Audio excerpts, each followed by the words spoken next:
Bonjour les avancés. Aujourd'hui, on va faire un travail un petit peu spécial. Je ne vais pas vous apprendre des nouvelles techniques, ni des nouvelles harmonies, rien de tout cela.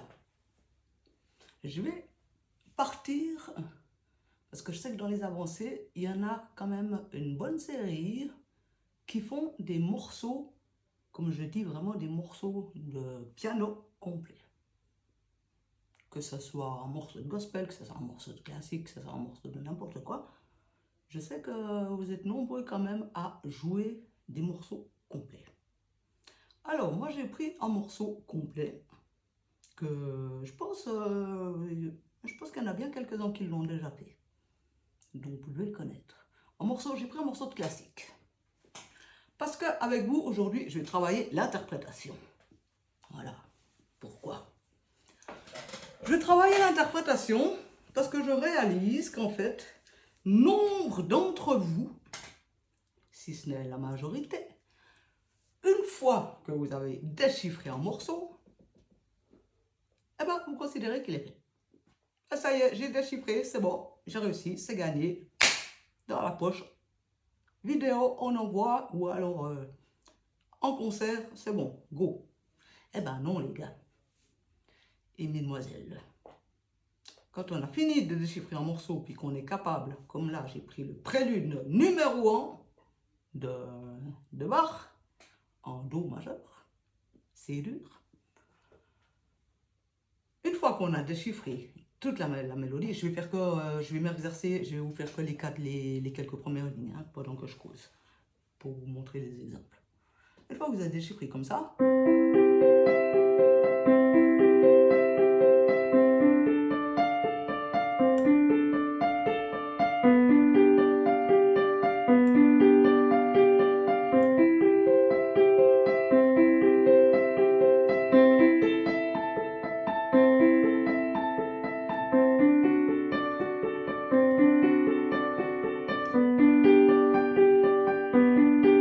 et ainsi de suite, hein, bah en fait, vous avez accompli la première partie du travail. Puis après, il y a une grosse partie qui est le 60% du travail à faire, qui s'appelle l'interprétation. Qu'est-ce que l'interprétation? Interpréter, vous allez me dire, c'est juste jouer, c'est interpréter, c'est faire le morceau. Eh ben non, ça va plus loin quand on parle d'interprétation en musique. Quand on parle d'interprétation, ça signifie que, une fois avoir appris effectivement comme il faut toutes les notes comme je viens de jouer, vous devez avoir conscience de chaque note que vous jouez. Et maintenant je vais prendre une allusion en peinture et en couleur. Chaque note doit avoir une couleur différente. Ou alors, dans la même couleur, par exemple si c'est du rouge, si vous avez une mesure de rouge, eh ben, chaque note en rouge doit être d'un rouge différent. Une fois rouge pourpre, une fois rouge pâle, une fois rouge écarlate. Enfin voilà, vous me comprenez? Et même si, pendant une mesure de rouge par exemple, on va dire que les notes c'est du rouge, eh ben, si vous avez une mesure à 4 quarts avec 4 noirs rouges, ces 4 noirs rouges doivent avoir chacune une couleur en fond différent de la couleur. C'est très imagé, mais ma foi, c'est très difficile d'expliquer autrement. Je vais vous faire un exemple sur le premier. Alors déjà, une fois, non, je vais continuer mon explication. Une fois que vous avez déchiffré le tout,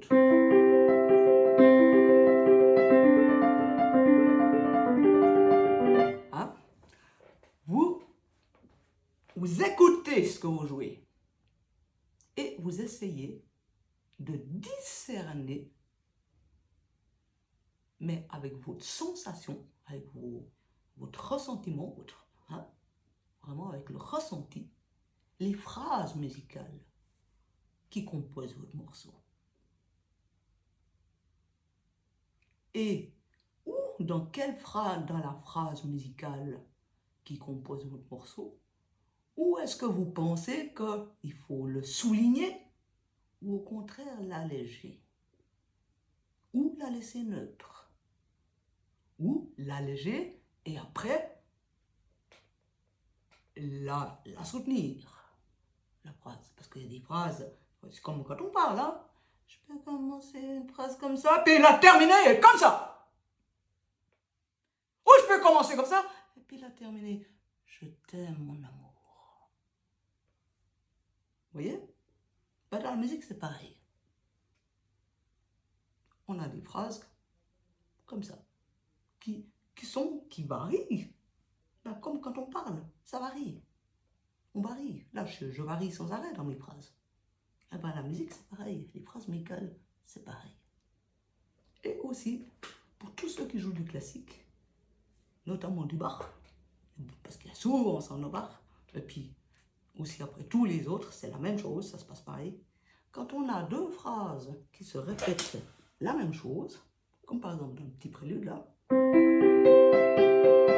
ça c'est une phrase, répétition de la phrase.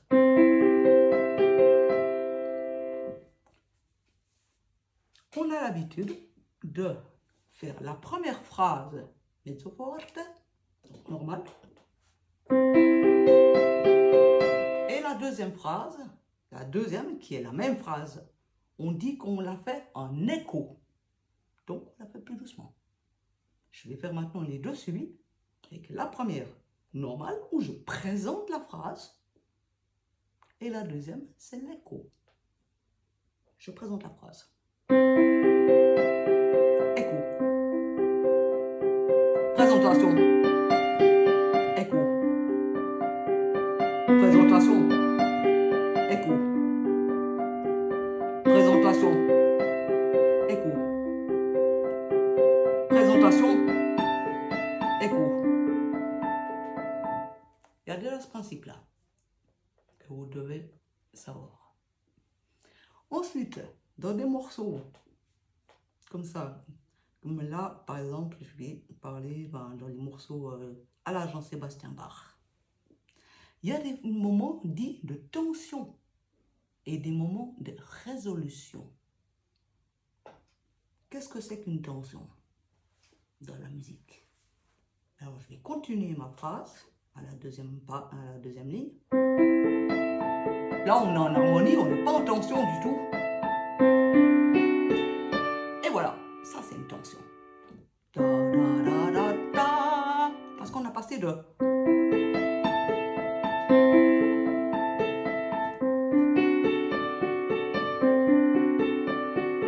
résolution.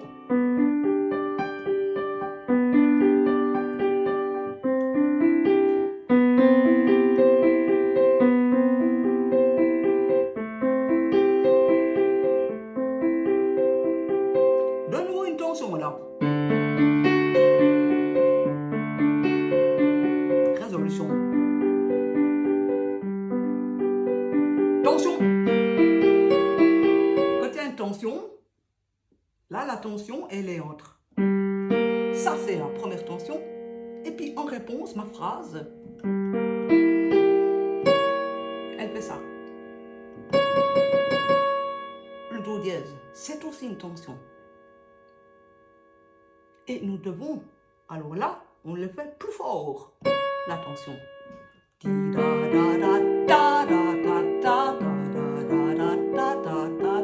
Résolution.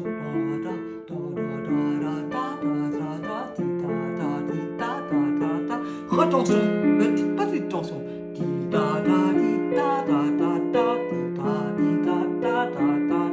Résolution.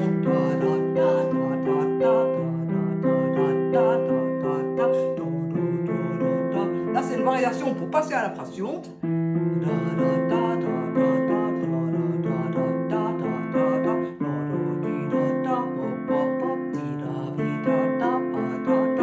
On va arriver bientôt à la phrase suivante.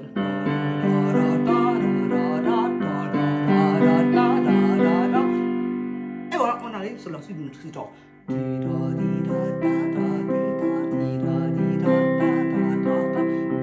tension.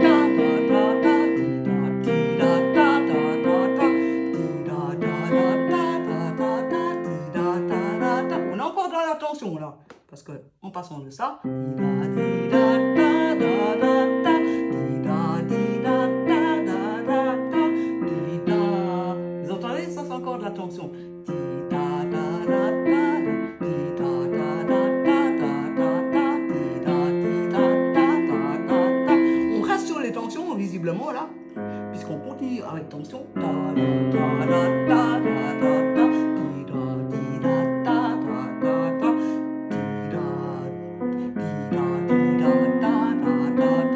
Là, il me fait toute une ligne de tension. Ah, il commence à résoudre, voilà.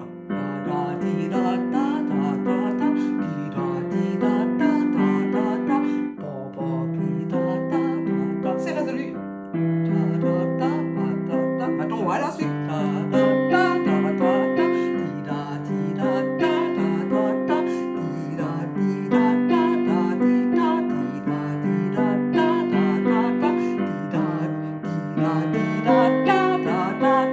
C'est une tension qui nous amènera plus loin, celle-là.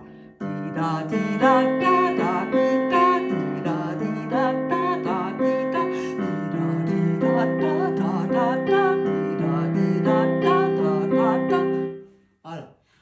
Et il y a encore une chose à savoir dans ce genre de morceau, parce que je sais qu'il y en a pas mal qui aiment quand même Bach. La note la plus aiguë, on la joue souvent un peu plus fort. Je vous fais que la main droite. Exposition du stem. Vous entendez, j'appuie quand même un petit peu. Je fais une petite différence entre ces deux notes et la dernière.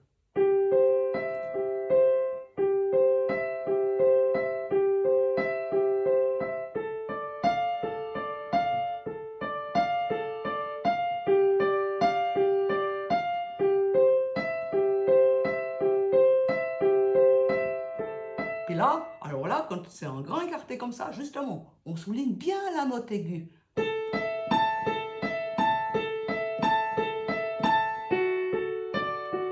Là, quand on a une tension, on souligne la note de tension, donc qui est le fa dièse. Celle du milieu, on la laisse assez égale. Et on souligne de nouveau la dernière. Tension sur la première. Tam, di da, tam, di dam, tam. Et maintenant, de nouveau une grande.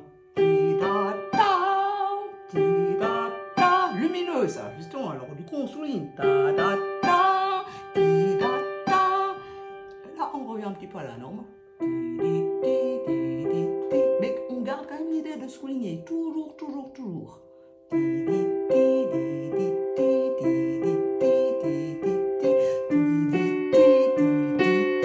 Là, la tension elle est là, donc du coup, je ne souligne pas celle-là, je souligne celle-là.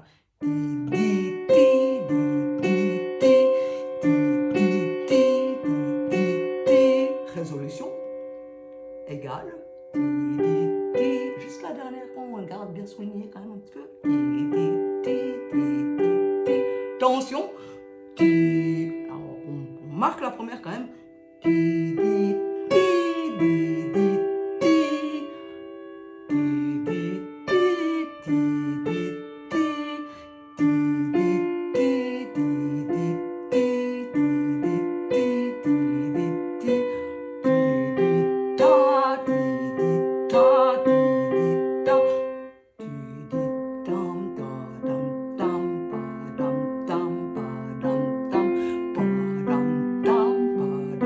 Excusez-moi.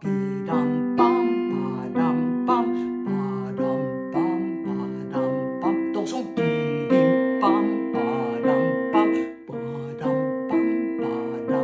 Résolution.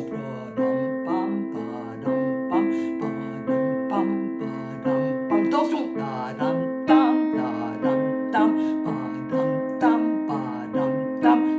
Bizarre. On reste légal sur celle-là.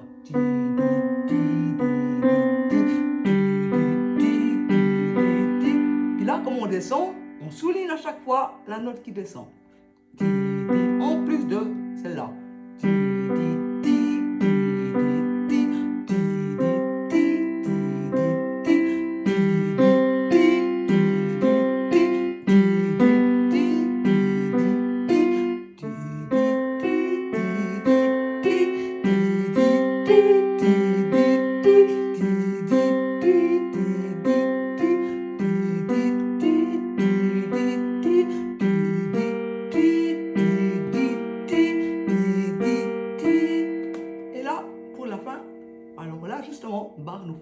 spécialité, c'est que généralement, les fins, il faut les faire égales. Et on fait le fameux.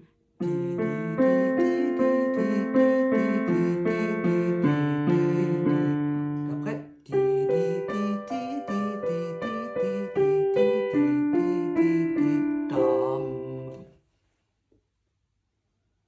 Alors maintenant, je vais vous jouer une fois, comme si je n'avais fait que apprendre les notes et le placer, comme je dis. Apprendre les notes et le placer. Placement, premier travail. Puis une fois, je vais vous le faire avec interprétation. Alors, placement, travail, première version.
Excusez-moi.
Voilà. Avec quelques erreurs, parce que je ne l'ai pas travaillé, personnellement. Voilà. Il y a une version où, en fait, je n'ai fait que savoir, je le sais, je l'ai déchiffré et je l'ai placé. Alors, quand un pianiste, nous, en Occident, quand un pianiste nous sort un morceau dans l'état comme ça, les professionnels, ce qu'on dit, c'est que c'est mignon. Mais généralement, quand le compliment de dire c'est mignon chez nous, ça signifie que, bah oui, c'est juste, ok, mais ça nous inspire pas, quoi. Il n'y a rien qui nous accroche. C'est insipide. Voilà, insipide. Le mot, quand on dit c'est mignon, chez nous, ça veut dire c'est insipide. C'est joli. C'est mimi. Mais par contre, si vous voulez aller plus loin que juste c'est mignon, puis devenir des pianistes, il faut aller plus loin que c'est mignon. Et il y a le 60% du travail à faire d'interprétation. Parce que dans le temps total de l'apprentissage d'un morceau de piano, 40% sert au déchiffrage et au placement, et 60% sert à l'interprétation. Vous passez plus de temps à apprendre à l'interpréter que juste le déchiffrer et le placer. Alors maintenant, je vais jouer, mais... Alors, j'ai essayé de ne pas trop me planter au niveau des notes, puisque justement, je ne le sais pas, je suis en train de faire de la lecture à vue. Je vais essayer maintenant de le faire en interprétation. 3, 4.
Excusez-moi.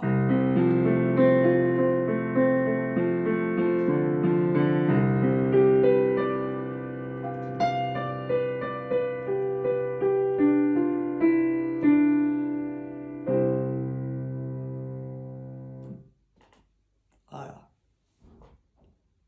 Alors, j'espère que même avec mes erreurs, vous avez quand même entendu la différence. Ça sert à rien de jouer extrêmement vite celui-là. Il est à 60. Entre 60 et 70 BPM. Si jamais. C'est pas une course. C'est pas eux.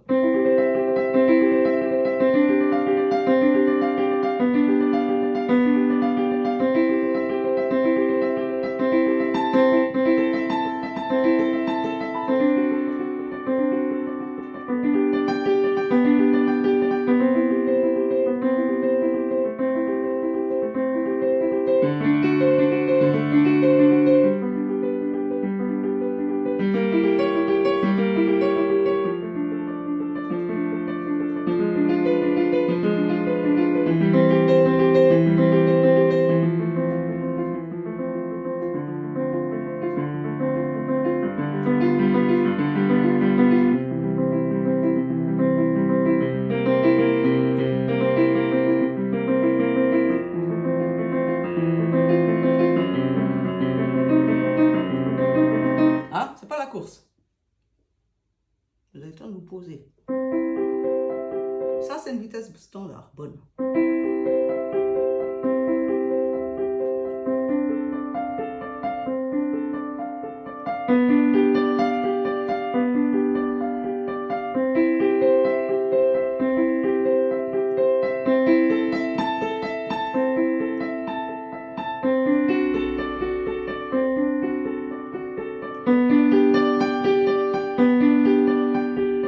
Ça, c'est une bonne vitesse pour ce morceau. C'est pas le coucou de Dakin.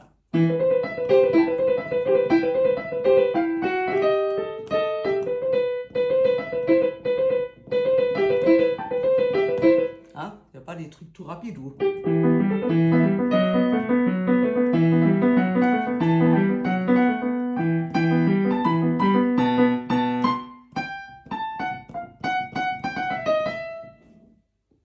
Pas de course. C'est ni comme l'autre. Par contre, je sais que certains jouent celui-là. Celui-là, par contre, il va vite. De Bach. Je l'ai entendu une fois par un élève. Donc, je sais qu'il y en a quelques-uns qui le jouent. Celui-là, par contre, il va vite. Quand vous le savez, il faut jouer vite.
Celui-là, il va très vite. Même plus vite que ça. Parce que moi, je n'ai non plus pas travaillé, mais ça va minimum cette vitesse. Et puis, interpréter, hein. Pas robotique, hein. Pas...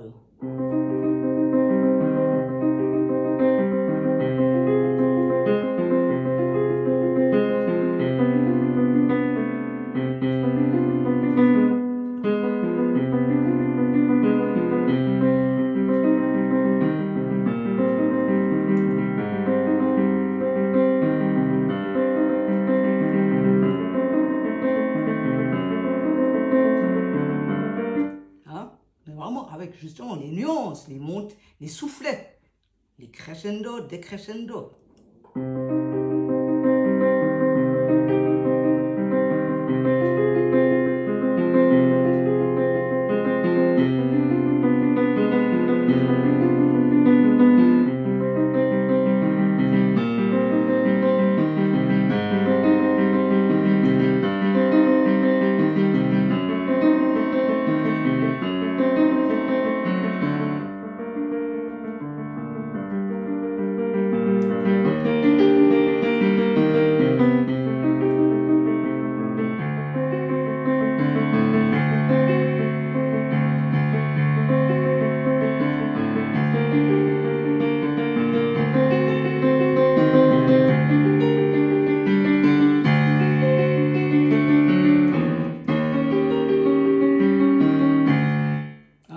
Crescendo, décrescendo et tout ça. Et ça aussi, il faut toujours, après que vous avez fini votre travail de déchiffrage,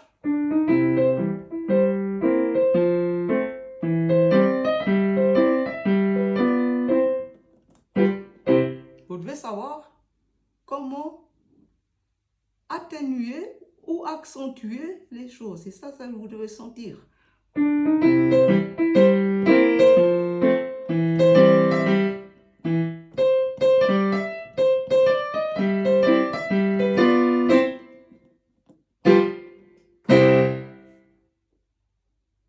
Ouais, ce petit bout, vous voyez, c'est un tout petit bout. Mais je peux le faire, je peux jouer juste des suffrages.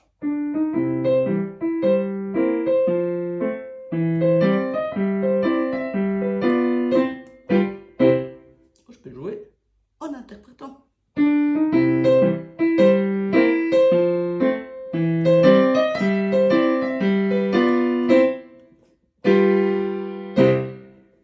Et pourtant, j'ai joué la même chose. Vous êtes d'accord que la deuxième fois est plus accrocheur que la première. Et ça, il faut développer cette sensibilité. Parce que c'est 60% du travail d'un pianiste. Et ce 60%-là, c'est ce qui fait la différence après entre un bon et un moins bon pianiste. C'est dans ce 60%-là de travail. En fait, dans les conservatoires, quand on est à la fin de l'année, les jurés, Ce qu'on regarde, c'est cette partie-là du travail. Là, le déchiffrage et la mise en place.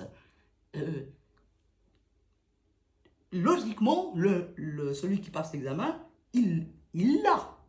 Ce qu'on juge, c'est son interprétation. Donc, c'est ce 60% de travail. Et c'est là-dessus qu'on dit, bah, celui-là est meilleur, celui-là un peu moins bon, et celui-là il a encore du chemin à faire, et patati et patata. C'est sur ce travail, c'est sur l'interprétation. Vous pouvez jouer un morceau super compliqué à vous, vraiment à vous pendre dehors, quoi.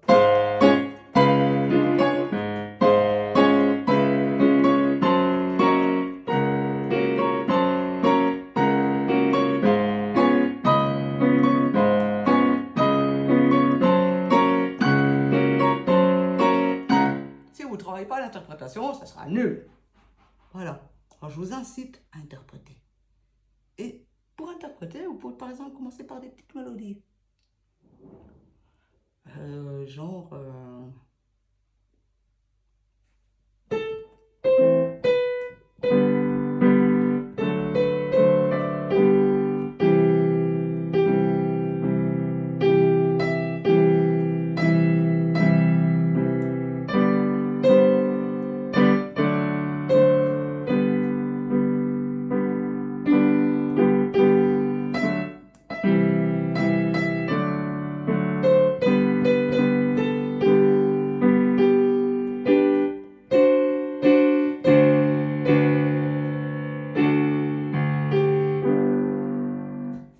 j'ai harmonisé comme j'ai pu, hein, c'est sûrement pas juste. Mais voilà, vous pouvez prendre je louerai l'Éternel, je louerai l'Éternel.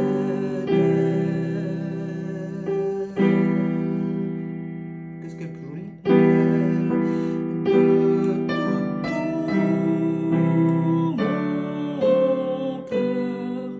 Comme ça, normal, une fois, avec interprétation. Je louerai l'Éternel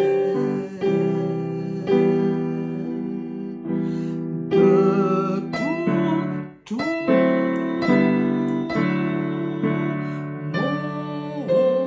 cœur. Et vous faites des nuances. Là, je vais le faire sans chanter parce qu'on n'entendait pas les nuances du piano du coup.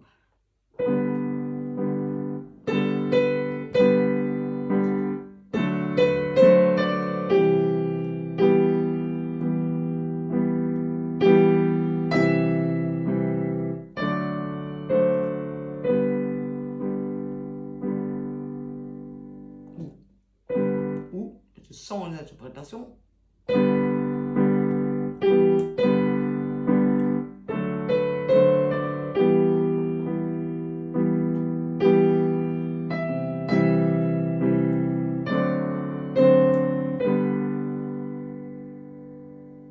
Avec l'interprétation.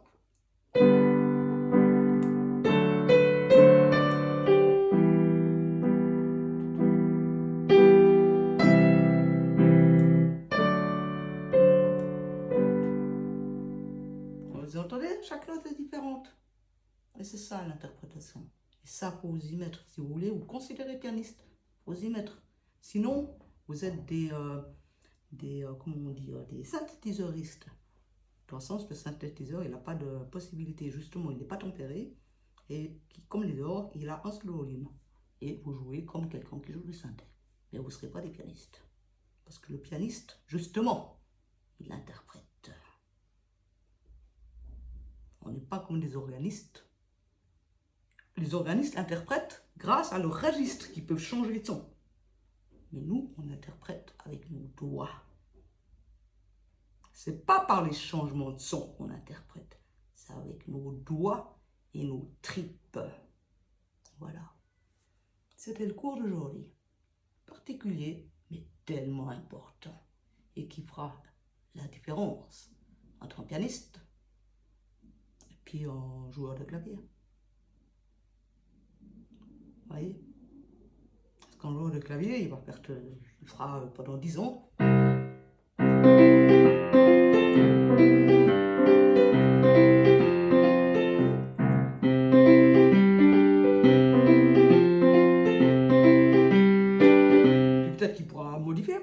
parce que c'est très facile, hein. Il suffit d'être bon au niveau mathématique. Et puis...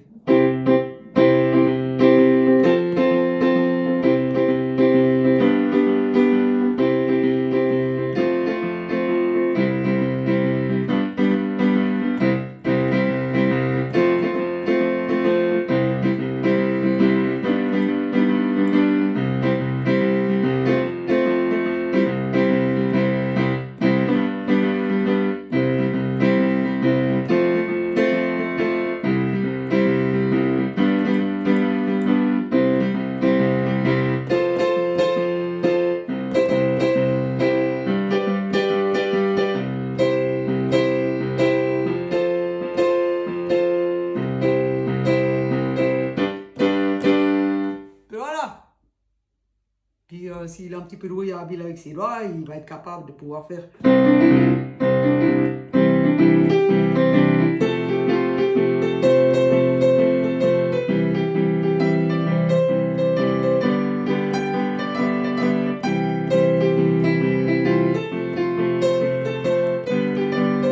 Ah non, j'ai oublié de retourner à la dos.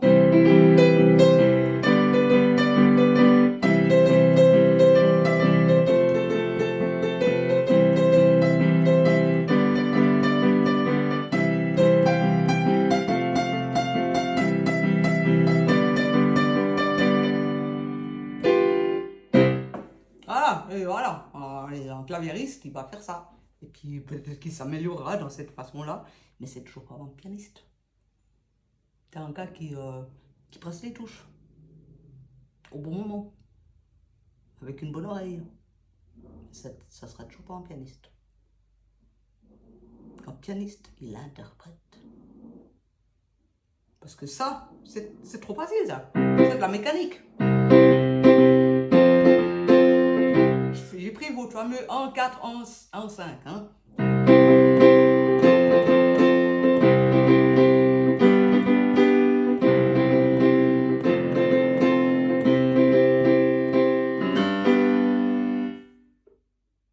Ça, il suffit d'être bon en mathématiques et en logique. Avoir une bonne logique, un bon sens mathématique, une capacité d'écoute quand même. Et puis voilà, tout le monde peut faire ça. Tout le monde, ma fille compris, non pianiste. Mais interpréter, ça c'est le travail du pianiste. Et je vous y invite. Et si vous avez besoin, justement, moi je suis là pour vous, pour votre travail d'interprétation.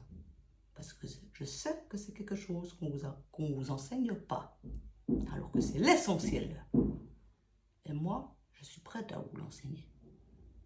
Alors, j'enseigne l'interprétation à tout pianiste de l'équipe qui a en tout cas fini de déchiffrer ce morceau et de le placer. C'est-à-dire qu'il est au moins capable, justement, comme le prélude, de faire juste le placement et les bonnes notes.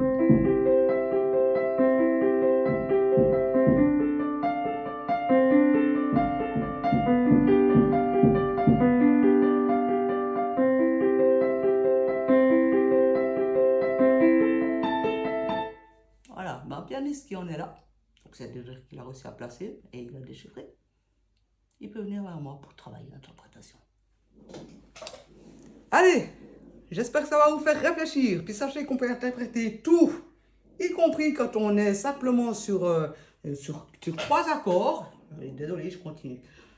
Quand on est sur 3 accords et puis par exemple c'est l'adoration ou non pas l'adoration, c'est le moment où le pasteur ou le prêtre parle, par exemple juste avant la Sainte Seine ou l'Eucharistie pour les catholiques, eh ben vous pouvez improviser en interprétant. Vous n'êtes pas obligé de rester dans vos improvisations neutres. Je vais faire un truc un petit peu genre Eucharistie.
Là, je suis totalement improvisé.